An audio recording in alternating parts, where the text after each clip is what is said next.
안녕하세요. 오늘은 최복수님의 소책자 영성애의 초대를 함께 좀 깊이 들여다보려고 합니다. 네, 신앙생활 하면서도 때때로 좀 공허하다 이렇게 느끼는 분들이 계시잖아요. 네, 많으시죠. 이 책은 그 이유가 혹시 우리가 영성이라는 걸 좀 잘못 이해하고 있어서는 아닐까 이런 질문을 던집니다. 네, 맞아요.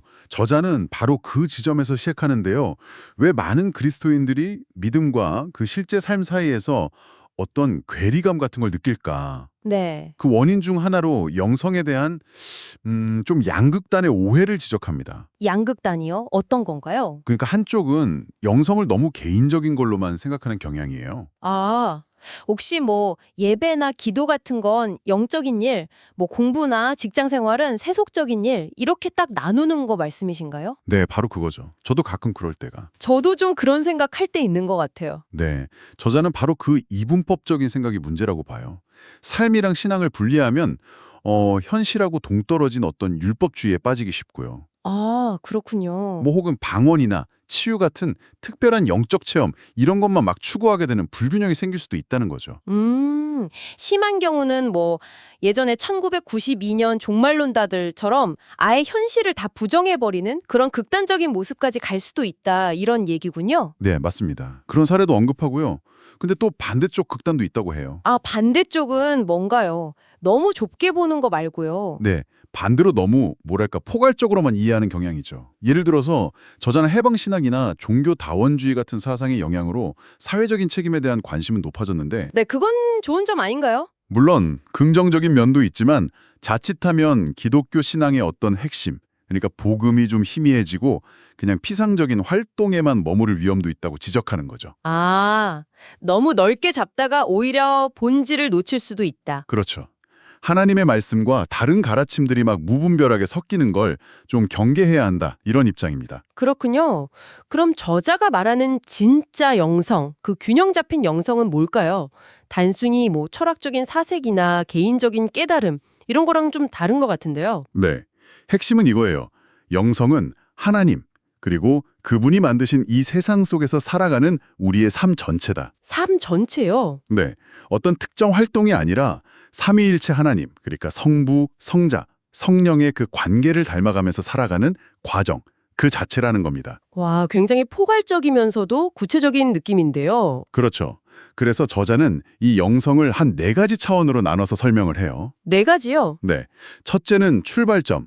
이건 예수 그리스도를 통해서 하나님을 인격적으로 아는 것. 아, 흔히 말하는 거듭남이군요. 맞습니다. 거듭남이죠. 근데 이게 우리의 노력으로 되는 게 아니라 전적인 하나님의 선물이다. 이게 영적 여정의 시작점이라고 보는 거고요. 네, 시작이 있으면 그 다음엔 성장이 있겠네요. 그렇죠. 두 번째는 성장입니다. 성장은 삶의 모든 영역에서요. 모든 영역이요. 네. 직장, 가정, 공부, 관계, 하여튼 모든 영역에서 그리스도의 주인 되심을 인정하고 그분의 다스림에 순종하는 거예요. 아, 단순히 교회 안에서의 활동만이 아니라 네. 저자는 이게 무슨 특별한 황홀경 체험 이런 것만이 아니라 매일매일의 순종으로 나타나는 상태, 이게 진짜 성령 충만이라고 강조합니다. 와, 정말 삶 전체가 영성의 무대가 되는 거군요. 그럼 그 결과, 그러니까 열매는 어떻게 나타날까요? 세 번째가 바로 열매인데요. 이건 전인격적인 변화를 말합니다. 전인격적인 변화요. 네. 단순히 성품이 좀 좋아지고 이걸 넘어서서 관계가 회복되고 또 건강한 자아상을 갖게 되고 심지어는 우리가 사는 이 창조 세계를 돌보는 책임감까지 포함돼요. 와, 창조 세계까지요? 네. 한마디로 진짜 인간화 과정이라고 할 수 있죠. 그리고 마지막 네 번째는 이 모든 것이 나타나는 큰 범주인데요. 범주요? 네. 바로 하나님 사랑과 이웃 사랑이라는 틀 안에서 나타나야 한다는 겁니다. 반드시 공동체 안에서 그리고 더 나아가 세상 속에서 구체적인 행동으로요. 예를 들면 어떤 행동일까요? 사회 정의를 실현하려고 노력한다더구나. 가난한 이웃을 돕는 일 같은 거요.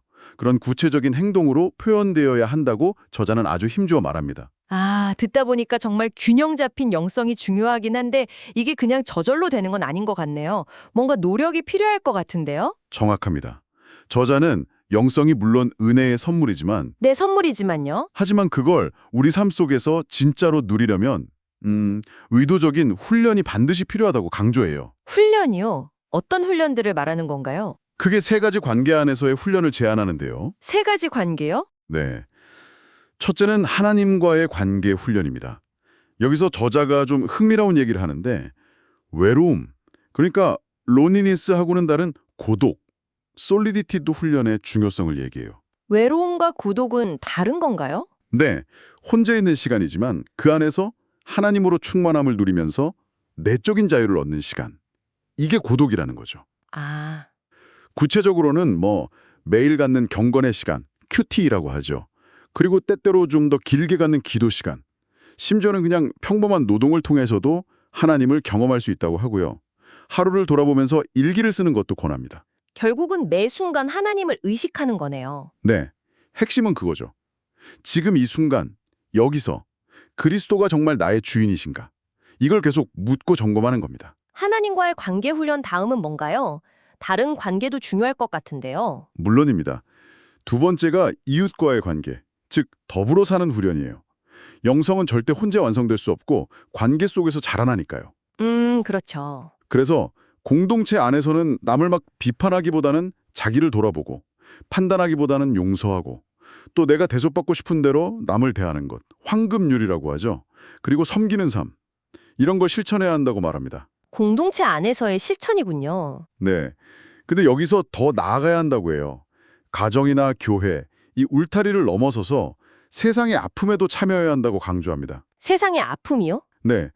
가난, 질병, 전쟁, 환경 파괴 같은 문제들이요. 이런 문제들에 관심을 갖고 참여하면서 빛과 소금의 역할을 감당해야 한다고 말이죠. 야고보서 1장 27절 말씀을 인용하면서 구체적인 행동을 촉구하기도 하고요. 와, 이 부분이 정말 도전이 되네요.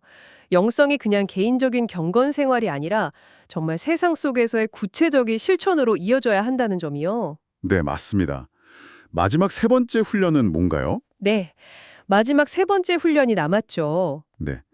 바로 자신과의 관계, 즉 자기 부인 훈련입니다. 자기 부인이요? 이거 좀 어렵게 들리는데요? 네, 근데 이게 고통스러운 금욕주의나 순교자 의식 같은 걸 말하는 게 아니에요.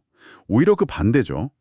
그리스도의 사랑 안에서 불필요한 집착이나 어떤 이기심 같은 것들을 기쁘게 내려놓는 거예요. 아, 기쁨으로요. 네. 그걸 포개서 죄나 두려움에서 오는 속박으로부터 자유로워지는 거죠. 근데 여기서 중요한 전제가 있어요.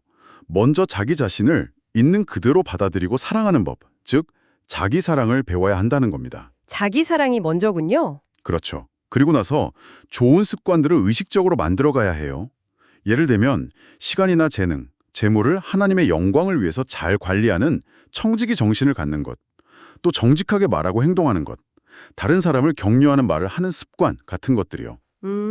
습관 형성이 중요하군요. 네. 이 모든 노력의 동기가 근데 자기 만족이 아니라 오직 하나님께 영광을 돌리기 위함이어야 한다고 저자는 강조합니다. 네, 들어보니까 저자가 말하는 영성은 현실에서 도망치는 게 아니라 오히려 더 깊이 현실 속으로 뛰어드는 그런 여정이라는 생각이 드네요.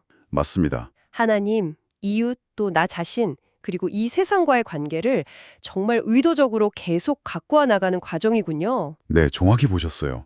마지막으로 이 책에서 나온 아주 흥미로운 표현을 하나 나누고 싶은데요. 네, 뭔가요? 저자는 영성이란 하나님의 길이면서 동시에 우리의 길이기 때문에 신비롭다고 표현했어요. 하나님의 길이면서 우리의 길이다. 네, 이게 일방적인 길이 아니라 하나님과 우리가 함께 걸어가는 길이란 뜻이 아닐까 싶어요. 이 말을 한번 좀 곱씹어 보시면서 청취자 여러분도 이번 한 주 여러분의 일상 속에서요. 그게 일이든 아니면 사람들과의 관계든 혼자 조용히 있는 시간이든 혹은 어떤 세상의 문제 앞에서든 이 함께 걷는 길을 어떻게 하면 조금 더 의식하면서 걸어볼 수 있을지 생각해 보시는 건 어떨까 제안해 봅니다.